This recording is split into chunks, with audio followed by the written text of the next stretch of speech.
Welcome to the podcast, People More Interesting Than Me. I'm your host, Michael Strumsky, where every week I host a new guest with unique professions, personal adversity, or even maybe a strong opinion or two. And if you haven't hit the 5 stars review on Apple Podcasts, please hit it now before you forget. Running a podcast is a surprising amount of work, and more reviews converts into a wider range of future guests. Today, I have guest Bobbi Gibb. Bobbi stands as a trailblazing figure in sports history, her indomitable spirit etching an enduring mark on the world of marathon running. In 1966, she shattered conventional and defied entrenched norms, becoming the inaugural woman to conquer the grueling course of the Boston Marathon. Through sheer determination and unwavering belief in her capabilities, Bobbi not only challenged gender barriers, but also paved the way for countless female athletes to follow in her footsteps. Through sheer determination and an unwavering belief in her capabilities, Gibb not only challenged gender barriers, but also paved the way for countless female athletes to follow in her footsteps.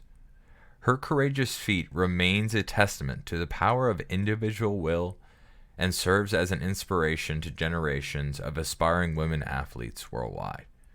We talk about her books, which are available on Amazon, Wind in the Fire, and her memoir on how she became the first woman to run the Boston Marathon. She also talks about her work as a sculptor, making things the size of small trophies to life-size visions of athletes. This is the remarkable story of Bobbi Gibb, a pioneer whose strides transcended mere pavement, leaving an indelible imprint on the marathon's hallowed grounds. Enjoy. I'm very excited because I always like the ones that I can do research on. Yeah. And I just pulled up like amazing stuff on it, and I just wanted like the perspective, because there's so many moments like reading through your like not just the first race but the second race and the third race, like your perspective obviously changed throughout the 3 years of running the marathon. But how about we just get started on you. I saw something I think it was in 1964 you saw your first marathon, and that kind of spurred your spark. What was that like when you first saw, I guess, your experience of that? Well, I got to back up a little further. I Okay. always loved to run. Like as a kid, for some reason, I loved to run. Even as a toddler, I walked and then I ran, and my dad would take me to the local park and I'd run and run and run. It's just in the world whirling by. And I mean, I just felt so alive, and this incredible energy and the beauty of it all. And so I was running in the woods with the neighborhood dogs in my teens all the way up in my early 20s. And of course, this was highly unusual. In fact, for a grown woman to be running, especially in public, was thought to be improper. So it was a very unusual thing for me to be running in the woods with the neighborhood dogs. But I loved it. I felt so free, and I felt more like myself running in the woods. And my mother kept saying, "How are you going to find a husband if you're running in the woods with the dogs? And how are you going to support yourself without a husband? You should take typing, dear, to have something to fall back on," and all this stuff, because she grew up and I too, in the 50s and 60s, when most of the professions were closed to women, and it really was impossible to survive economically without a husband to support you. And so she wanted me. It was sort of like Pride and Prejudice or Sense and Sensibility. The whole name of the game was to get a husband. And if he had money, so much the better. And so I just didn't want to play that game. And I said, if I marry, I'll marry my best friend. And I'd slam out of the house and I'd run with the dogs in the woods. And it was the one time in the day where I felt free and energized. And of course, I love nature. And to me, nature is so beautiful. It's just miraculous. And so being up there in the woods, it was peaceful. It was a peaceful time. And so when I saw the marathon, I'd never heard of other people running. And I saw like I don't know, it could be a couple hundred guys. They were guys, a couple hundred guys running by, and I thought, wow, this is amazing. This is like an ancient tribe of people running across the central plains of Africa. I mean, it was just amazing to me to see all these people running, and I found it deeply moving. It was like harking back to some primitive thing of what it is to be human on this earth, and to put one foot after the other and run from one point to another. So I felt these people knew how I felt, that sense of, strength and endurance and integrity it takes to run. It was like life. You start in Hopkinton and you're young and you're full of energy, and then you run your race, and at the end you're tired, and then the race ends and it goes away and until the next year. And so I just wanted to be part of it, because I thought, these are my people, this is my tribe, I want to be part of this thing. And I didn't know anything about women not being allowed, or I'd never even heard of the Boston Athletic Association or the AAU, the Amateur Athletic Union. I didn't know anything about the structure of the sport. I just knew I loved to run, and here were other people who loved to run, and I wanted to run with them. And that was about as far as I got. And I just set off training. And when I look back at my young self, I think that is amazing that I followed what I really loved from the inside, that I had this sort of inner directive to run this race, even though it was way outside the social norm and thought improper for women. But I followed it, and I trained for 2 years. And then I wrote for my application, and they told me women are not physiologically able to run marathons. And at that time, I was running 40 miles at a stretch. And I said, well, all the more reason to run. So, yeah, that was. Let's talk about more of the day of, because I love the specific details that you've talked about it, because I think there was one moment I even tried to look up on Google Maps what the area looked like. Obviously, it could be completely different, but it was talking about you hiding behind a bush. Oh, yeah. At the start of the race, and you were wearing a sweatshirt, right? And just so nobody would obviously see, right. your long hair. No, I wore a tank top bathing suit. And then over that, I had a blue hooded sweatshirt and my brother's Bermuda shorts. So I'm doing this all out of sequence, but I had just come on a 3,000-mile bus trip from California. Yeah, I saw that. That's crazy. And you had chili. And I was like, she had chili right before a marathon? That's crazy. I ate bus station chili and a bag of apples. Oh, bus station That was my 3 days. That's all I had to eat, was bus station chili and apples. Didn't you have like cookies or something from your mom or something? I saw. When I got home, I can back up to that. So I had trained for all this time, written for my application, been refused, and there's no women's division race. If this is a men's division race, the women are, of course, not qualified. Yeah, I saw the greatest was like women was like maybe a mile and a half or something like that. Yeah, all you're allowed to run. And so there's the tragedy of prejudice. If you're not allowed to do something, how do you know you can do it? I mean, it's impossible. And if you're not allowed to do it, how can you prove that you can do it? So I was up against this catch-22, this double bind. I was not allowed to do the thing that I had to do to prove that I could do it. So that's prejudice, and I was up against it, and so I knew. I thought, I didn't know what I was getting in for, but I knew that if the officials saw me, they'd try to stop me. I thought I might be arrested, that I knew I was doing something against the law. I thought it was against the law for a woman to run. I didn't know anything what I was getting into, but so I wear my brother's Bermuda shorts as I get home, and I call from the bus station, and my parents thought I was in California. I had recently been married, and my husband and I were living in California, and I came down, and so, well, where are you? Boston. Well, what are you doing in Boston? Oh, I came to run the Boston Marathon. Dead silence. It's like, I could hear them whispering, I think she's delusional. My And the father other thing thought is like phone calls were like more intentional these days. Like a phone call was a phone call, and it's like she's calling for Boston.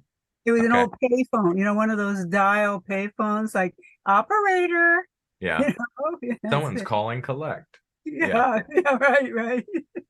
Oh, and so they were worried about me. They didn't know what. And my dad said, I worried that she could injure herself or maybe even die doing such a stunt.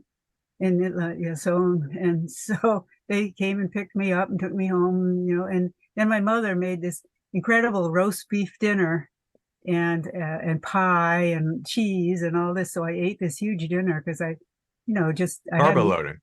I hadn't eaten much, but all protein, no, I had no idea of carbo loading. I did everything wrong, basically. And I had a pair of new boys running shoes because I had trained in nurses' shoes, and they were comfortable, big leather clodhopper things, but they were great because they didn't slip, and Wow. it was They very sound hard. like blisters. Like I feel like Yeah, leather would give me, yeah. no, they were soft, they were nice. I ran 40 miles in those and no problem. And but it was hard to find women's shoes in those days that weren't flimsy with pointed toes. Hmm. They didn't make uh, running shoes for women, and so this nurse's shoes is what I was training. And then I met a guy in San Diego where I was living, and he was part of the local track scene. And he took one look at my feet and said, "You can't run a marathon in those. You got to get something lighter." They said they're too heavy. And he said, "Get boys running shoes." And I had never thought of that. So I got boys running shoes, but they were new, and I didn't know you're supposed to break them in. And they gave me horrible blisters. So I had horrible blisters that first race. What And kind were they? Do you remember? I don't want to say because I don't want to ruin their reputation. Okay. Because I just got done with that the shoe dog, and the funny Yeah, thing about your races, and it kind of baffled me that like the three people or the four people who got first were all Japanese, like yeah, not from the US. And I was thinking that they could have been Tigers, like yeah, the shoes from, I guess, before Nike became Nike or US yeah. Nike. Sorry, keep going though. It I was was just before curious about that. Nike. It was before, yeah, and it was the Japanese that cleaned up that year. Yeah. Yeah, and so anyway, but I finally convinced my mom to drive me to the start, and she had spent her entire adult life trying to get me to conform. And this was probably like the one of like those moments where like she's like, "Oh, I failed her." Yes, yes, this is it. And and she was really unhappy, like all the women in the suburb where we grew up. They felt trapped, and they were trapped. They had no opportunities and no economic independence. They couldn't follow their dreams. They couldn't develop their talents. They were confined to this little box doing housework. And my mother was an intelligent, beautiful woman, and she had once wanted to be a journalist and travel the world and write. And instead, she was trying. She loved her husband and her kids, of course, but she was like all the women in those days, taking tranquilizers and drinking a little wine to get to dull the pain of really of having lost her freedom. And I said, Mom, I'm not going to live like this. I can't. This is what being a woman is. I'm not going to do it. I'm going to go up to the wilds of Canada and live with my dogs and horses. I'm not going to. I can't do this. I can't play this role. I don't want to do it. And so she spent her whole adult life pretty much trying to get me to conform, and I wouldn't. And so there I was about to run the marathon, and and here we were. We'd been at odds for all those years, and I said, "Mom, you got to drive me to the start. This is important. This is going to help to set women free." And that sort of rang a little bell with her, and I could see she was kind of moved. I said, this country. It's democracy. It stands for civil rights. It means human rights. It means and that includes women. Mom, you gotta drive me this is going to change the way people think about women. I knew that. And so I convinced her to drive me to the start. So we started talking on the way out. And it's the first time we had sort of talked honestly about how we felt. And, and I said, Mom, I said, so nice to have you on my side finally.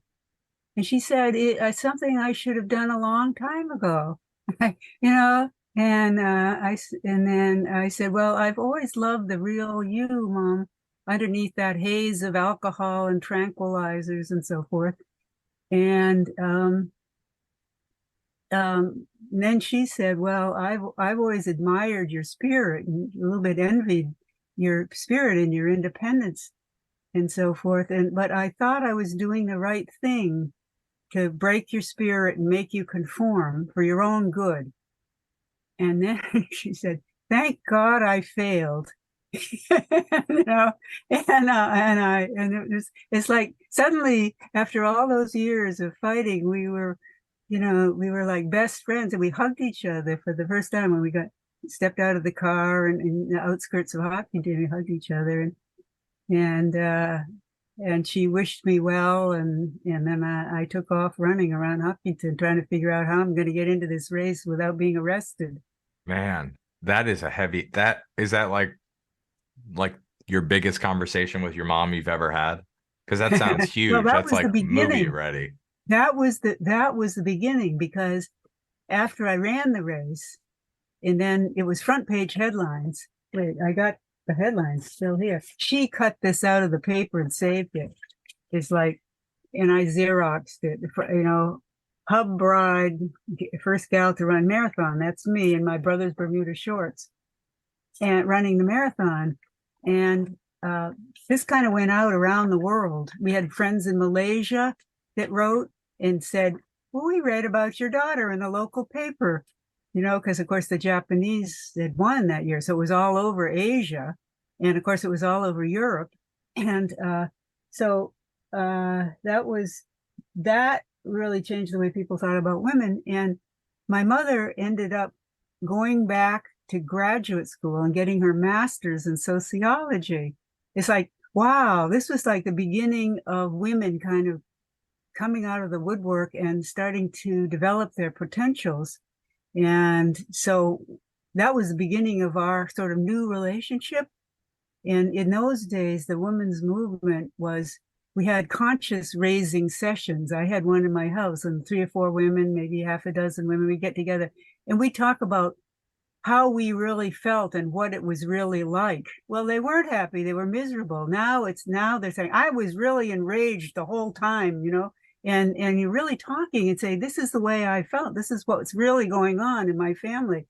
And it was amazing because for at the beginning of this, people were honest. And I think that actually helped men too, to become more honest about their feelings. So people for that time were, I think, more open, more honest with each other about how they really felt and what was really going on. And this whole idea that if you're a man, you have to fit into this stereotype and you're not supposed to have feelings and you're supposed to be strong and, you don't have much to do with your children and all this. And if you're a woman, you're supposed to be weak and emotional and not able to think rationally and all this. And it was ridiculous because each individual is so absolutely unique. Like if you're a woman and you love trucks and you love to drive trucks, are you any less a woman? No. If you're a man and you like to knit doilies, are you any less of a man? No, you just happen to be a man who likes to knit doilies and gets enjoyment out of it. I mean, and so here we were spending all this time fitting ourselves and each other into these stereotypes and not being honest. And then suddenly people were honest with each other and they were doing what they really loved and breaking out of these stereotypes. It was wonderful. And I think that trend has continued. Maybe it's a little attenuated now, but it's I see men carrying their babies and I see women, I went to law school. I became a lawyer. I was the only woman lawyer in the lawyer's room, at the court, and I'd be surrounded by men.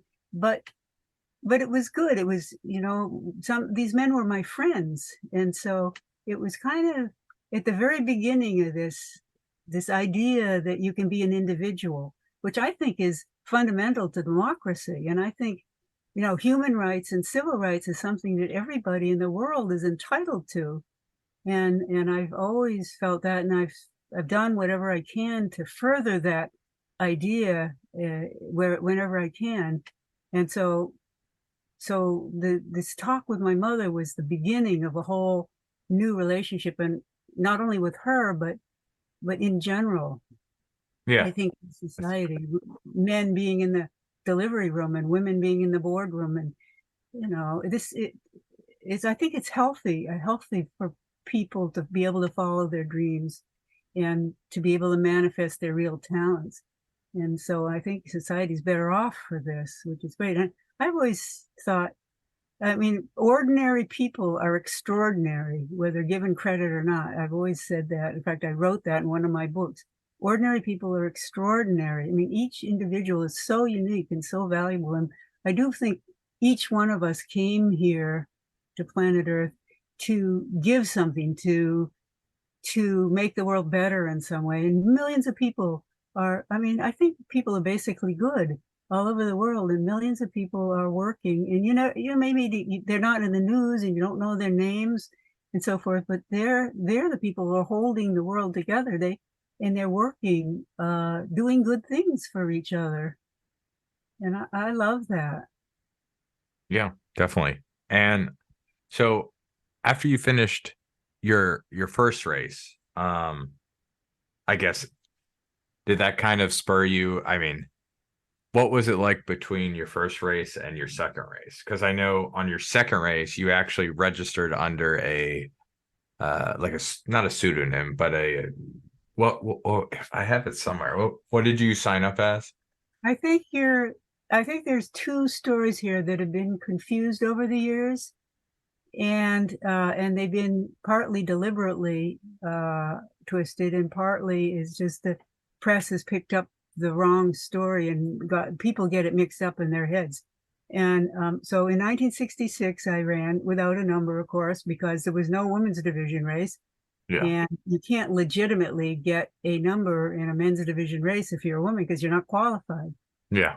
Moreover, I found out later that if there's an unqualified runner in the race, it jeopardizes the accreditation of that race. They could lose their accreditation, and then all the running times of the men would be negated.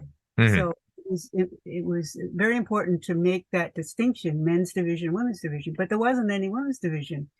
And so all of the women running, there wasn't any women's division race until 1972. So all of us women running before that were in what was now called the Women's Pioneer Division, Boston Marathon. And so the first year I ran, I was the only woman, and I finished ahead of about 2/3 of the pack. I saw your time. It was great. It was like what, 3 hours, like 20 minutes, something like that. But here's the horrible irony. For most of the race, I was on a sub 3-hour race. I was just singing along. I was in great condition. Remember, I was running 40 miles at a stretch. And the other thing is your mom just basically boosted your spirit. Yeah, like I can't even imagine what that was oh like. My God. Except for all that protein, right? Yeah. So, and of course the roast beef didn't help, sitting in my stomach like a cannonball. And then the other mistake I made was I didn't know you're supposed to drink water. So I had no water the whole way. So I was fairly dehydrated. But on the other hand, I didn't drink water on my training runs either. So my body was used to that. And I would imagine it was pretty cold, right? No, it was hot that day. It was okay. It was a hot day. It was hot. The sun was beating that. That's why I took off my blue sweatshirt. Yeah. I could back up a little bit and say, okay, I was in the bushes. We wanted to get back to that. This is forsythia bushes. And I ran. My race actually started when my mother let me out of the car, and I started running, and I ran all over Hopkinton. Then I went out behind some buildings. I thought you had to warm up. I just come 3,000 miles and 3.5 days on the bus. I thought I better warm up a little. And so as I was running about 40 minutes out behind some buildings, And then finally I circled around back to the beginning of the race, and I said, where am I gonna, how am I gonna do this? And so I found some bushes and I waited there, and then the race started, and I waited till about half the pack left because I didn't want to get in the way of the front runners, and I jumped into the middle of the pack. And at first, the guys didn't realize I was a woman, but after very quickly, within minutes, I would say, the guys behind me were saying, "Is that a girl? Is that a girl?" And they're studying my anatomy from the rear. And so I smiled and turned around because I wanted to keep it upbeat. I wanted to end the stupid war between the sexes and show that men and women can share all of life. I wasn't against the men. I was trying to, be with the men. And so they said, and they could have easily shouldered me out of the race or called the officials or whatever. No, they said, "Wow, I wish my wife would run. I wish my girlfriend would run. And are you going to go the whole way?" "Yeah, I hope so." And so it was really neat. We were all running together and talking. There was this kind of tall guy from Connecticut, Alton Chamberlain. I have tried and tried and tried to find him since then, Alton Chamberlain. And I hope he didn't get sent to Vietnam because that's where a lot of the young men were going and not coming back. And anyway, so we were running along talking, and I was pretty much on a sub 3-hour race for most of the race. And then the blisters were breaking through. My blisters were Because of the brand new shoes, yeah. New shoes, and I had those little peds on, and the peds were getting all crumpled up, and it was just awful. It was awful. And of course, I hadn't had anything to drink water-wise, so I running along, and it was hot. And finally, my feet were hurting so badly that I took my shoes off, and I was actually running barefoot for a while. Then the bottoms of my feet started to hurt, so I put my shoes back on again. So my sub 3-hour marathon just kind of tanked out. And the last bit, I was just tiptoeing along. Just each step was just so painful. And I turned the corner and I came onto Boylston. In those days, it stopped in front of the Prudential building. And there I turned the corner off of Hereford Ave, and all the people there and clapping and yelling. And and then I go down that final stretch and cross the finish line. And the governor of Massachusetts had heard that a woman was running. He came down, shook my hand, and of course the press was all taking photographs and interviewing me and this over. And this is his front page headlines thing. And so it was an amazing experience, really. And it really did. I think it was kind of a pivotal event that made people think. I mean, I've always fought false beliefs because false beliefs and lies do so much damage to the human race. I think at one time people didn't know that virus and bacteria were the cause of disease, and they thought they were spirits, and that you had to balance the humors in the body by bleeding, by cutting, and you bleed. It was the worst thing you could possibly do for a sick person. And I mean, false beliefs really damage us as a human race, and so I'm always trying to find out what's true, what's real, and the truth will set you free. And that's the whole idea, to be free, to be and become all that you can be. That's always been what I've worked for. And so that was kind of the way it was received the first year. Now, the second year, to clarify, the second year, I came back again and I ran again. And this year, everyone knew a woman was coming. They were calling my parents' house. And that year I flew back. And I didn't take the bus. I flew back. Everybody knew I was coming. But that was more relaxing. And your back hurt less. Both parents were so proud of me. They both drove me to the start in Hopkinton, and the press was there, and they were interviewing me at the start and everything. And this time I didn't have to hide in the bushes. I stood right out front at the starting line with the other runners. And then again, the gun goes off, the race starts. And again, I wait because I don't want to get in the way of the front runners. I wait a little while until the front runners have gone. And then I just start running along, perfectly open. It was no problem. Nobody tried to stop me. And so I was running along happily. At that point, I was just trying to prove that a woman was physiologically able to run a marathon. That's how basic it was.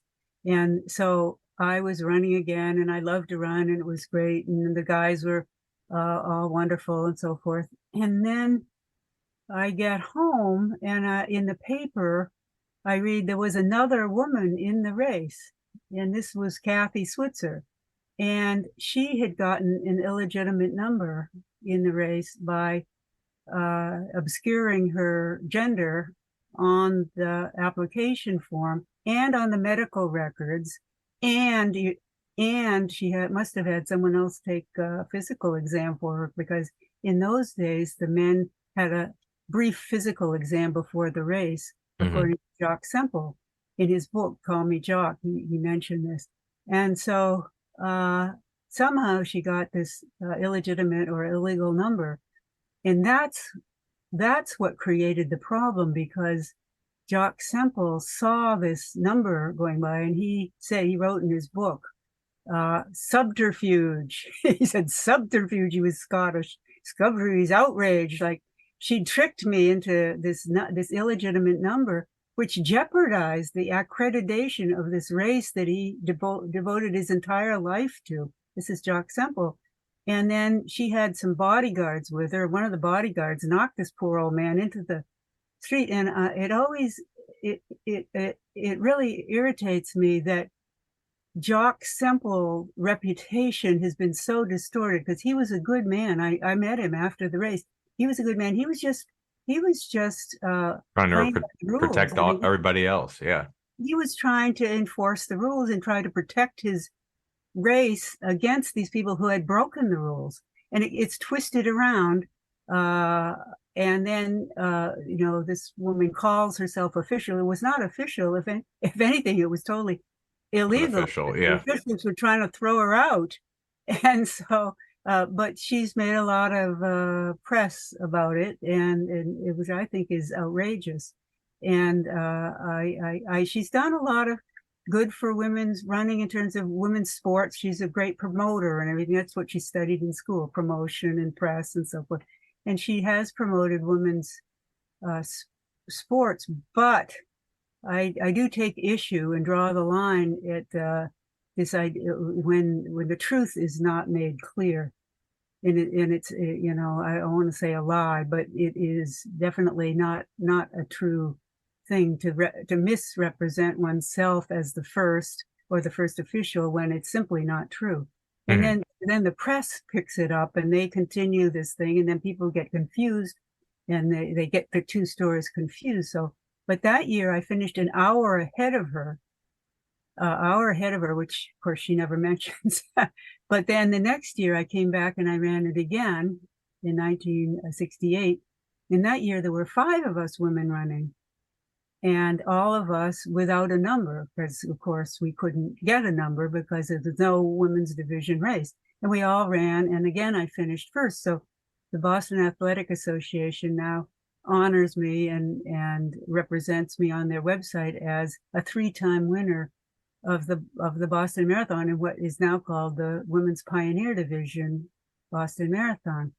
And so that is to unravel that story that's been going on for decades and decades and decades, which just isn't, it isn't true about this other woman. Was not first, nor was she official, period. And that's the truth. And so then I didn't run. I was thinking I was going to come back every year and run it, but it did, I ended up getting divorced and remarrying. And then in the 70s, I was going to law school.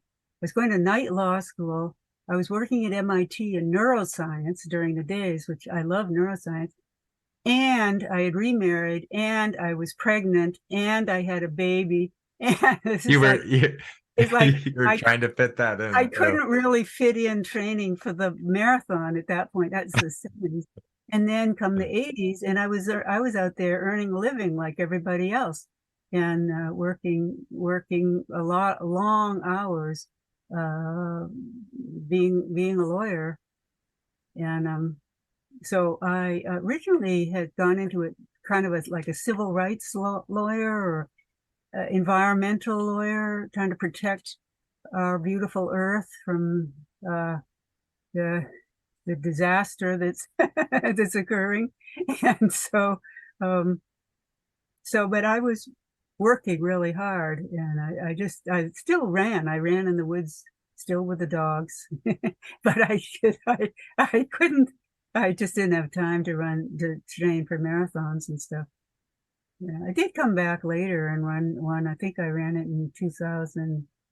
I read 2001. 2001, I ran the Boston Marathon again to raise money um, for research in neurodegenerative diseases. And then I worked for the lab that I'd raised money for, studying, looking for cure, specifically for ALS, amyotrophic lateral sclerosis, Lou Gehrig's disease. But a lot of the research I was doing is relevant to Alzheimer's and Parkinson's and all the other neurodegenerative diseases that are so horrible. One of my best friends came down with ALS. That's why I was running the race, and I was trying to save him. So I went to work for this lab, and we did a lot of research, and the lab, we have come out with for some kinds of ALS a way not only to stop the disease, but in some cases to reverse it. So it was worth all that work. And I was practicing law, and I forgot to tell you this. I had gone to the Museum of Fine Arts School in the 60s because I love art, and I was studying sculpture and everything. And I was still doing my sculpture during all this. And so in fact, speaking of sculpture, I recently did a sculpture of David Ortiz. Oh, okay. Yeah, I was just at the Red Sox Stadium a few days ago with David, and he's presenting these sculptures of him. And anyway, but then I like doing trophies. Like I found these were trophies that were being given out as prizes, and I'm jumping around a little bit, but in 1984 was the first ever women's Olympics. Finally we had a women's division in the Olympics, a women's division marathon, which Joan Benoit won. But it was also the first women's Olympic trials, which was held in Olympia, Washington. And Laurel James, who was organizing the trials, and her son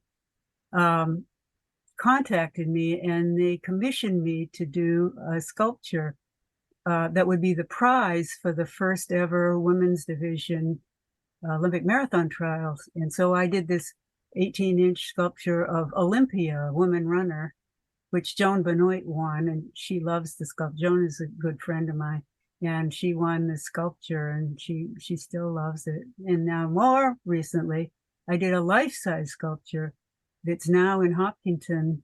The 26.2 Foundation hired me to do this sculpture that commemorated the pioneer women runners in Boston. And I was going to do a sculpture of Joan, and Joan said, "No way, you got to do one of yourself. You got to do one." And I said, "I can't do a sculpture of myself." And so, but they said, "Okay, either you do one of yourself or you don't do any." And I said, "Well, that has a very clarifying effect on my thinking." And so I said, "Okay, I did." It was a funny. Look at my hand, and oh yeah, it's like looking. What did they say about drawing your hand? That's like how do you get better at drawing the human figure, or Yeah, painting someone naked, I guess, too, is a popular way too. yeah. Well, there were a lot of, when I was in art school, there's a lot of life drawing classes. So I knew anatomy. I knew we studied anatomy. That was our final exam, was to draw a picture of the skeleton and then of all the muscles on the skeleton and so forth. So I knew anatomy. But finally, I had a life I had someone, I had never really sculpted anyone from life before. So here it is. It's me. I'm looking in the mirror, oh God. Anyway, it was fun. It was fun. And we hope it's going to be dedicated this next April. They're fixing the site right now. It's in Hopkinton. It's at the art, what is it? The Hopkinton Center for the Arts. It's there, standing there on the porch, but until they get the site ready for it, can't really be unveiled or dedicated. So anyway, it's been great, and the people were so great. I mean, I just really met so many neat people. Yeah, no, that's great. And I looked up a statistic just sort of to this line, like when you first saw your first marathon in 1964, Yeah, women in Olympics was only 13. They only made up 13%. yeah, So by 1976, it shot up all the way up to 20%. yeah, And I mean, I'm not saying that. I mean, obviously you helped. I mean, yeah, there's no reason you didn't help to push that. yeah. Which one did you say was in Washington? What year was the Olympics then?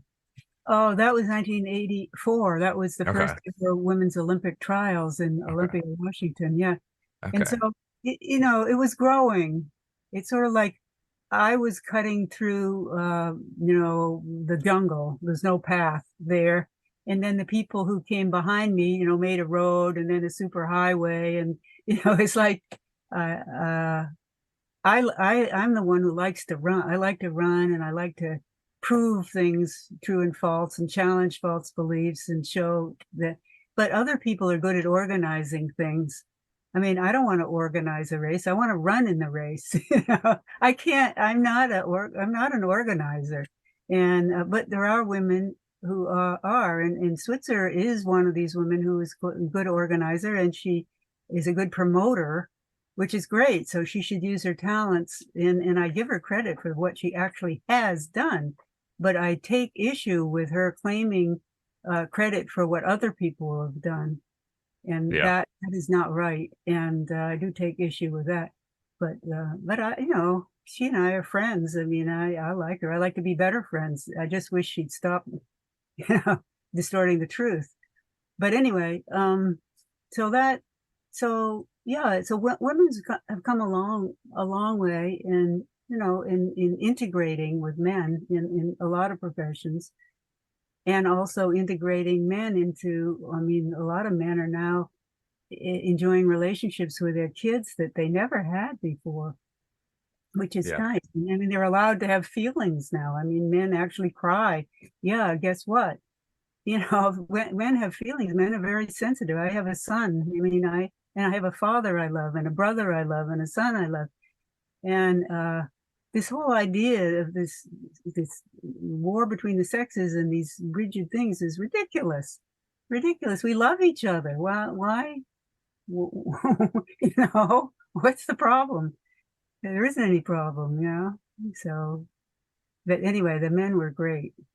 No, that's great. And I remember reading that. I was like, that is so inspiring that basically all your races, there was not really any backlash. And the other cool thing I heard was, I don't know if it was Wesleyan. Is Wesleyan in Boston? Am I saying that right? Wesleyan Yeah, that it's like an all College? girls college or something like Oh, that. Wesley. Oh, Wellesley College. Wesley, they heard you were running your Yeah, first race, and they're like, let's go. And it just seems far fetched to me, just because I bring it up again, the phones, like, yeah, hey, like calling everyone, like, hey, we gotta go watch. And I just think that's so like come like such good camaraderie. You know what I mean? yeah. Like, let's go see like the woman running the race. Yeah, they Like, were amazed. Yeah, Wellesley is about at the halfway point. So okay. I'm coming up to Wellesley, and the man around me, I'm hearing screaming in the distance in front of me, and I go, "What is that?" And the man go, "It's the tunnel of love. It's the best part." And there's two lines of women facing each other, and they join hands, and you got to run, but in this tunnel between them. Of course, the men have to kind of get down, and so, but the Diana Chapman Walsh later became the president of Wellesley College, and she was then a student. And in 1996, she wrote an article in the paper about what it was like, and she said we knew that Bobbi was coming because it was being broadcast on a local radio station. So this radio station was, and they knew I was coming. And when I came into sight, they let out this huge scream.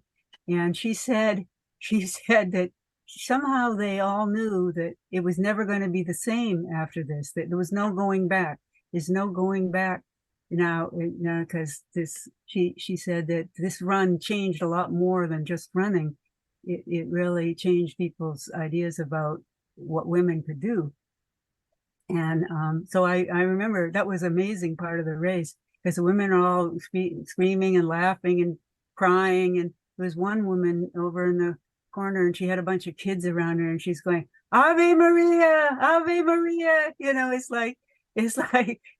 like we all knew that things were never going to be the same again. It was like, this was kind of a pivotal point. It was really moving. And, I admired that woman. She had 3 kids. I thought, wow, 3 kids. This is amazing. I mean, I remember later when I had my kid, I said, I'm having natural childbirth, I'm like, whoa, they give medals for running marathons? It's like, oh my God, this is incredible. The women have been doing this for, generations. Forever. And along the trail, and not being given credit for this amazing thing. I mean, being pregnant and having a baby. I mean, another human being is coming through your body. This is incredible. There's another human being growing inside of you. This is amazing, miraculous thing. And so, it was, for me, it was the best thing I ever did. I mean, I just loved it. I love it. And I loved having a baby. I loved playing with the baby. I loved, watching the baby grow up into a man. I mean, that's where men and women come from. It's like, yeah, guess what? So I don't know. It's just part of life. It's a great part of life. And it's great that men are not, really sharing it. And so I love that. No, that's great. So yeah. For my final question, what is something that your parents did that that you've passed on to your children? And what's something on the other half that you kind of introduced that was new, or something that you took out that your parents did raising you? Well, my dad was a scientist, and he gave me a microscope when I was young, and he gave me a telescope when I got a little bigger. And so he encouraged my love of nature, my love of science, because he was fascinated. And so as a kid, we're all like, what are the stars? Where did the stars come from? Why is there day and night? Why is the sky blue? Why this? Why that? And he answered these questions. He encouraged me to think about things, and then I, of course, like all kids and probably all people, really, you're curious about things. You want to know how things work and so forth.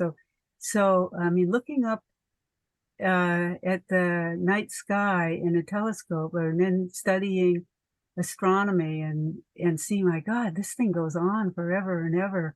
It's like, why is it here? It's like, this is like, I learned about atoms and molecules, and he would teach, of course, in college. He taught chemistry and quantum dynamics and so forth.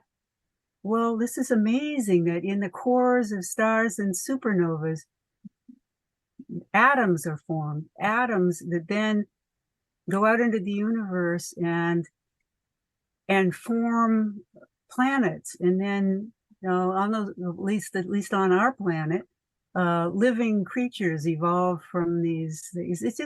It just blew my mind, that the extent of this. And to me, I always felt that it was coming from this great, huge, vast love that's beyond our understanding. Because it's not coming from fear. It's not coming from hatred. It has to be love, the exquisite care that just goes into making one atom. That just making one atom is just so mind-blowing, huh? And there's uncountable billions of atoms, and each one is so beautifully, exquisitely made, and they interact with each other, and they form molecules, I mean, to me, that the whole thing is absolutely miraculous. And so I like to sleep out. I like to camp out. I like to fall asleep looking up at the stars and binoculars or something. And I like to look at all the images that are coming back from the Webb telescope and so forth. And then I look at the microscopic level. My dad and I would go up to the pond near our house and we'd collect pond water and be little amoebas crawling around, and it's like, that's amazing. The little amoebas, they know, and they eat, and they reproduce in the way they do. And it's just, to me, it's just, we're living in a miracle, and I feel like if people could sort of align themselves with that sense of the miracle of existence and the love out of which this is coming, that we could have a much better world. I mean, human beings are capable of so much, so much. And the fact that they're still killing each other and hating each other is beyond comprehension to me. It's like, we don't have to be doing this. We really don't have to be doing this.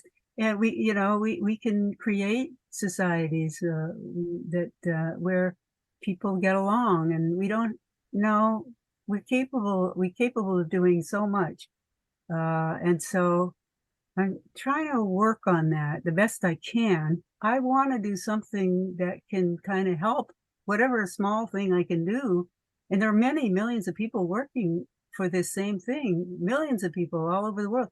People don't want war. They want, a nice job. They want some security. They want education for their kids, food to eat, clothes, a place to live. I mean, it's simple. We don't want to be killing each other. And we certainly don't want someone walking over and trying to kill us. And so what do we have to do? I'm going to think, peace is not just absence of war. It's a dynamic structure that we have to build. And so I'm really interested in this. And I don't know quite how to work on it. I mean, I write a lot of letters, and I think about it, but I'd like to do something to help the world kind of get aligned with that love out of which all this is coming, and be in loving towards each other, but also loving towards our earth and our universe, and just realize that we're living in a miracle, and to be grateful for it, and to take care of each other and take care of our earth, and somehow just live more loving lives, I guess, is what I'm trying to do, partly with my writing. Oh yeah, my son just handed me this. This is what book I wrote, Wind in the Fire. It's about the 2 years I trained for the marathon, 1964 to 1966. And it does have some of my philosophy and science and stuff. And a lot of people love this. They read it and they just love it. And other people say, I couldn't understand the science. So I said, okay, I'm thinking maybe I'll write a book that leaves out the science. But the science was a big thing to me. But I did write, some of it is in italics, and that's my sort of spiritual, scientific, philosophical meanderings. And then some of it's just in regular type, and that's the story, just the story. So if I guess if people don't want to listen to my rantings, they could just read the story. So anyway. So what are you working on right now? I'm working on sculptures. Well, I said I just did one of David Ortiz, and I know this is a podcast, so it won't show up, but I'll show you anyway. So I make these bronze, this is solid bronze sculpture. This is a Victory, a woman Victory sculpture. And then heavy. And this is the image of women like strong and beautiful and graceful and running. It's a different image of it. Art over the centuries has usually had, women lying seductively on couches, but this is more of a smack you in the face. This is I can more, do it type of yeah, more the freedom and grace of a woman. And I have another one here somewhere. Oh, Marathon Man. This is my favorite one. I want to do this life size somewhere, maybe at the end of the Boston Marathon or something like that. He's run the marathon. It's like, uh, yeah, it reminds me of is the Thinker in bronze? Because it yes, the thinker. okay.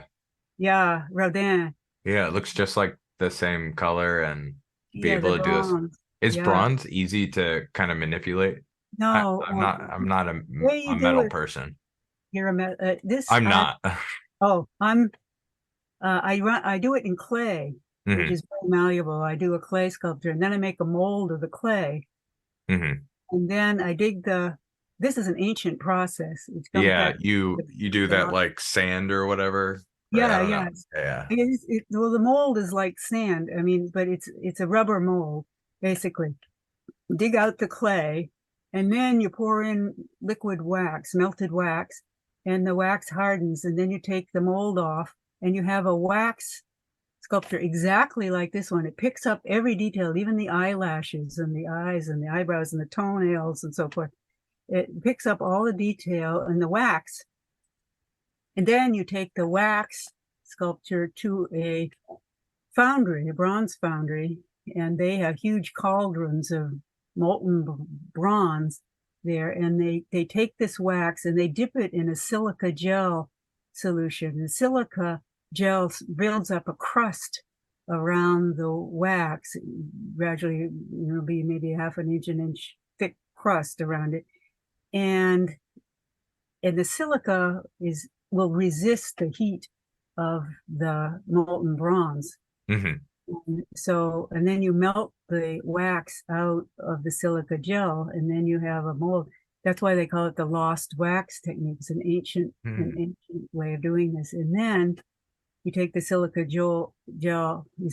it's now hardened silica mold, and you pour in the molten bronze, and then you chip off the silica, and lo and behold, you have a bronze sculpture exactly to the detail, to the tiniest detail, exactly like your clay, your original clay.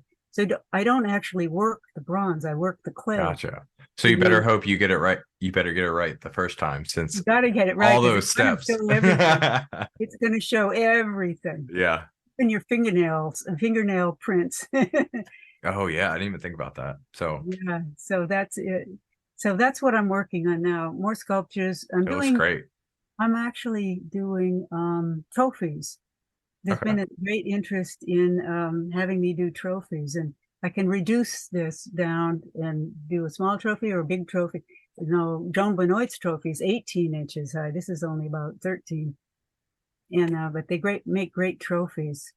And a lot of runners buy these. It's amazing. Like I had a guy buy one of the women runners for his wife for an anniversary. And I had a guy buy this for his son just to say hi. I mean, Oh, that's great. yeah, it's so that's what I'm doing now. Lots of sculptures. And of course still running, of course. It's great. Yeah. Anyway, but just remember everybody is special and everybody's interesting. And everybody came here to do something wonderful. And you're doing something wonderful with this podcast, Yeah, I'm trying to. I think. Thank you again for taking your time and thank you for your son for helping out if you can hear me. Yeah, he's Uh right here. He's the best thing I ever did, I tell him.